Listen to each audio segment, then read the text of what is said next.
किसी भी क्वेश्चन में ये जरूरी नहीं होता है कि आपसे जो पूछा गया है आप केवल उसी को निकालने पे ध्यान दें।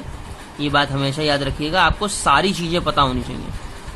ये 60 है, ये 55 है, आपने इन दोनों को प्लस करके ये एंगल निकाल दिया 115।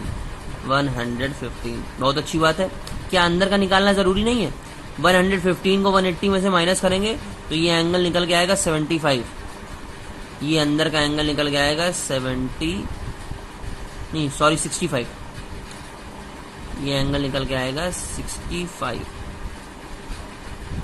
ठीक है, जब ये 65 पता होगा तो ये अंदर का भी 65 हो जाएगा, और ये 65 ये 60 दोनों मिलके 125 का मतलब ये एंगल हो जाएगा 55। आ रही बात समझ में? सारे एंगल पता करने चाहिए आप लोगों को, जितने भी। जरूरी नहीं है केवल ये पता करें ये ना पता करें। ये मैं कह रहा था कि ये एंगल और ये एंगल मुझे दोनों चाहिए अंदर का ही। ठीक है, लेकिन बुक में आपके ये पूछा गया तो ये भी करेक्ट है। ठीक है, ऐसी सिचुएशन करिएगा जिससे सारे अंदर के बाहर के सारे एंगल आपको पता हो जाए।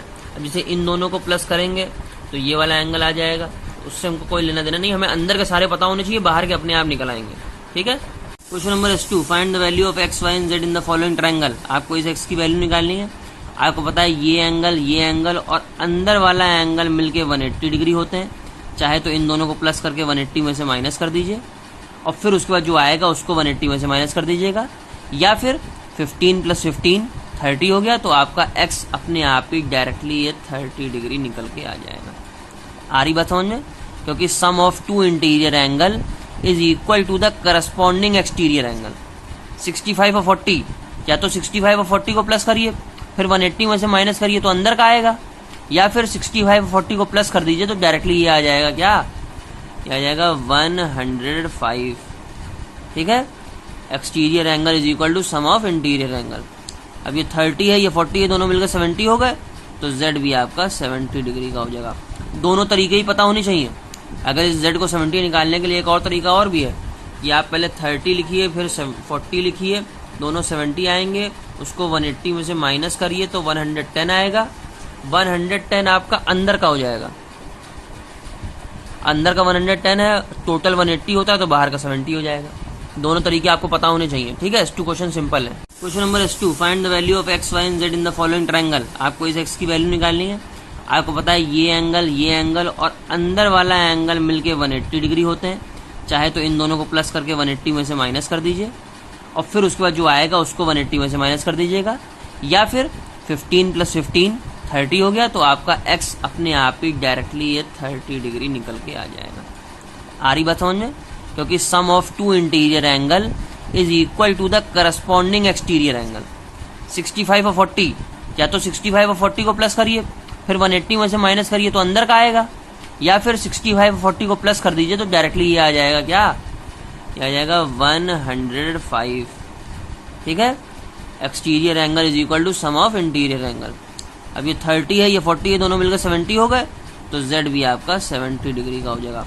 दोनों तरीके ही पता होने चाहिए। अगर इस जेड को 70 निकालने के लिए एक और तरीका और भी है कि आप पहले 30 लिखिए फिर 40 लिखिए, दोनों 70 आएंगे, उसको 180 में से माइनस करिए तो 110 आएगा। 110 आपका अंदर का हो जाएगा। अंदर का 110 है, टोटल 180 होता है तो बाहर का 70 हो जाएगा। दोनों तरीके आपको पता होने चाहिए। ठीक है, S2 क्वेश्चन सिंपल है। इक्विलेटरल ट्रायंगल है, आपको तीनों एंगल नहीं पता है।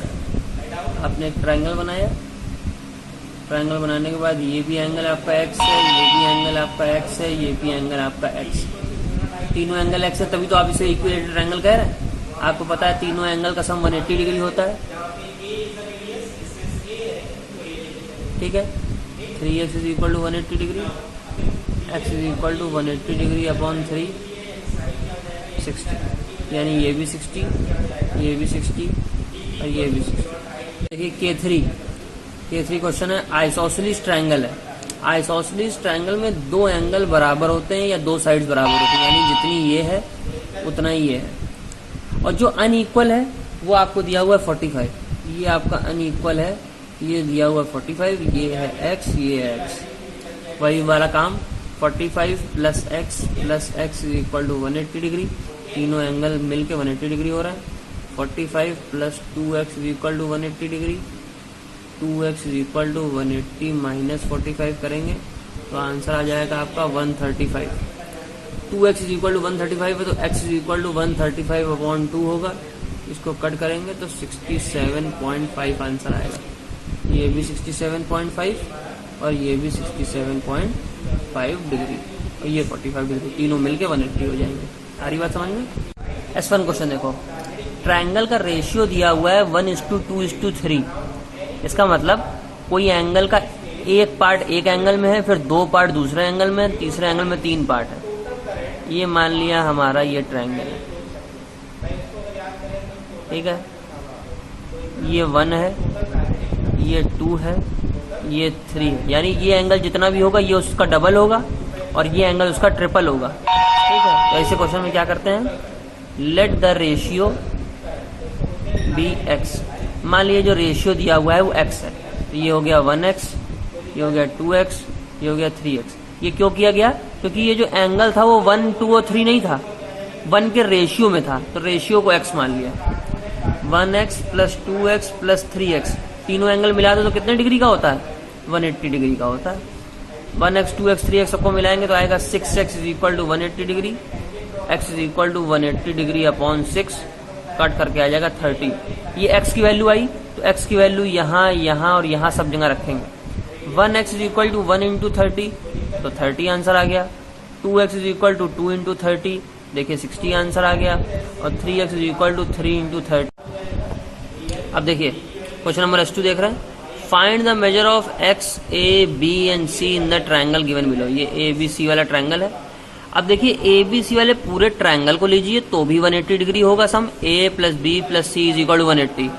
और अगर आप अंदर के ट्रायंगल को लें तो भी 180, इसके अंदर के ट्रायंगल को लें तो भी 180। तो a b और c और x को निकालना है इस ट्रायंगल में। तो देखिए क्वेश्चन किस तरीके का है, ये हमारा बन गया ट्रायंगल, ट्रायंगल है, ये बीच में लाइन बनी हुई है। यहाँ पे एक साइड 90 डिग्री है तो दूसरे साइड भी 90 डिग्री हो जाएगा। ये 90 डिग्री है कन्फर्म, ये हमें पता नहीं है, ये हमें पता है 55 है, ठीक है। इसी तरीके से ये हमें पता है 40 डिग्री और ये हमें नहीं पता है। इसको निकालने के लिए ये तीनों मिलके 180 डिग्री होंगे, ये तीनों मिलके 180 डिग्री होंगे तो x plus 90 plus 55 is equal to 180 degree, x plus 145 is equal to 180 degree, ये दोनों मिलके 145 हो गए। x is equal to 180 minus 45 यानी x इज इक्वल टू 35। ये एंगल हो गया आपका 35। अब इधर का आपको निकालना है तो आप चाहें तो 40 और 90 की मदद से भी निकाल सकते हैं। ये 40 है, ये 90 है, 40 और 90 130, तो ये अपने आप 50 निकल आएगा। या फिर आप ये एंगल, ये पूरा एंगल और इस एंगल को मिला के भी 180 कर सकते हैं। हालांकि इतनी चीज देखिए, 40 प्लस 90 प्लस इसको मान लीजिए y is equal to 180 degree, ठीक है। 130 plus y is equal to 180 degree और y is equal to 50 degree, आपका ये 50 डिग्री निकल आएगा। अब इसको करके देख लीजिए, ये दोनों मिलकर कितने हो रहे हैं 135, ठीक है। ये एंगल 55 और ये मिलकर 95 हो रहा है। ये 95 है, ये 35 है और ये 50 है। ये तीनों मिलके कॉर्नर भी 180 डिग्री। तो देखिए एक रेक्टेंगल है ABCD, जब तक आप क्वेश्चन को लगाएंगे नहीं तब तक आपको कुछ भी समझ में नहीं आएगा, क्योंकि ना आप लोगों को हिंदी आती है ना आप लोगों को इंग्लिश आती है, तो मैथ तो आना बहुत दूर की बात है, ठीक है। रेक्टेंगल ABCD है, जैसे जैसा कह रहा है जितना आता है उतना करिए। ये हमारा रेक्टेंगल बना, ये A हो गया, ये B हो गया, ये C हो गया, ये D हो गया, ठीक है। फिर कह रहा है O is an interior point, इसके अंदर एक पॉइंट है इंटीरियर O, मान लीजिए ये है पॉइंट वो O, इस पॉइंट का नाम हमने O रख दिया। अब क्या कह रहा है क्वेश्चन देखिए, क्वेश्चन कह रहा है prove that OA plus OB is greater than AB। OA plus OB is greater than AB, ये आपको प्रूव करना है। तो O से लेके A तक की लाइन खींच लीजिए, O से लेकर के B तक की लाइन खींच लीजिए। तो कह रहा है OA plus OB is greater than AB, इन दोनों को प्लस करेंगे तो इससे ज्यादा आएगा। आपको ट्रायंगल के बारे में बताया गया था, ट्रायंगल वही पॉसिबल होता है जिसकी दो साइडों को प्लस करे तो तीसरी साइड से ज्यादा है। अब आप इस क्वेश्चन के लिए लैंग्वेज लिखेंगे, इन दिस ट्रायंगल ऐसा ऐसा हुआ। अगला क्वेश्चन देखिए, कह रहा है OB plus OC is greater than BC। ये भी क्वेश्चन वही है। अब वो OB और OC को ज्वाइन करने के लिए कह रहा है, तो इसी के लिए ये ऐसे कर देंगे, OB और OC is greater than BC। ये प्रूव करना है तो उसमें भी वही सेम रीजन चलेगा कि because BOC is a triangle and this triangle is possible because of the situation that OB plus OC must be greater than BC or OC plus BC must be greater than OB and so on। यही सारे reason आपको लिखने पड़ेंगे कि किसी भी दो साइडों को अगर आप प्लस करते हैं ट्रायंगल की तो तीसरी साइड से ज्यादा ही आता है, वरना वो ट्रायंगल बन ही नहीं पाता। अगर हम एक ट्रायंगल ऐसा टाइप का बना दें, ऐसा, क्योंकि ये दोनों लाइनें बराबर हैं, ठीक है, और या फिर हो सकता है इन दोनों लाइनों का प्लस करने पे इतनी बड़ी लाइन ना आ रही हो, इसी वजह से ट्रायंगल बन नहीं पा रहा है। लेकिन अगर कोई ट्रायंगल बना है, इस ट्रायंगल के बनने का यही मतलब है कि किसी भी दो लाइनों को प्लस कर देंगे तो इस लाइन से बड़ा हो जाएगा, इन दो लाइन को प्लस कर देंगे तो इस लाइन से बड़ा हो जाएगा, इन दो लाइन को प्लस कर देंगे तो इससे बड़ा हो जाएगा। कभी भी हमने अगर कोई एक लाइन बहुत छोटी सी खींच दी, एक लाइन बहुत लंबी सी खींच दी, और अगर हम अब छोटी लाइन लेंगे तो अगला क्वेश्चन देखिए, कह रहा है OB plus OC is greater than BC। ये भी क्वेश्चन वही है। अब वो OB और OC को ज्वाइन करने के लिए कह रहा है, तो इसी के लिए ये ऐसे कर देंगे, OB और OC is greater than BC। ये प्रूव करना है तो उसमें भी वही सेम रीजन चलेगा कि because BOC is a triangle and this triangle is possible because of the situation that OB plus OC must be greater than BC और OC plus BC must be greater than OB and so on.